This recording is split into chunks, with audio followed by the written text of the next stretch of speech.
বিসমিল্লাহির রহমানির রহিম। এটি ওয়ালটন এসির আউটডোর ইউনিট। কাস্টমার কমপ্লেন দিয়েছিল এসি থেকে পর্যাপ্ত পরিমাণ ঠান্ডা হয় না, অতঃপর হচ্ছে আমরা গিয়ে সর্বপ্রথম হচ্ছে রিমোট যে ফাংশন সেটা টেস্ট করে দেখতে পাই। এসিটা হিট মোডে সেট করা ছিল, অতঃপর হচ্ছে আমরা কুল মোডে নিয়ে আসি। কুল মোডে আনার পর হচ্ছে দীর্ঘ সময় পর্যন্ত পর্যবেক্ষণ করি, এসি থেকে আমরা কোনো পারফেক্টলিও ঠান্ডা পাইনি।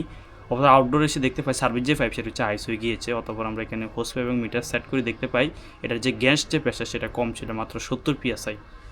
অতঃপর হচ্ছে আমরা এটা ইনডোর এবং আউটডোর ইউনিটে আলাদা আলাদা প্রেশার দিই। আউটডোর হচ্ছে কিছুটা প্রেশার কমেছিল, অতঃপর আউটডোর জিনিস সেটা হচ্ছে আমরা কন্ডেন্সার যেটি সেটা হচ্ছে আলাদাভাবে প্রেশার দিই। প্রেশার দেওয়ার পর কোনো লিক পাইনি, অতঃপর হচ্ছে পুনরায় নতুন করে এখানে আউটডোর জিনিস সেটা হচ্ছে রিঅ্যাসেম্বলি করে নিই। রিঅ্যাসেম্বলি করার পর এখানে সার্ভিস যে পাইপ সেটা কানেকশন করে নিই।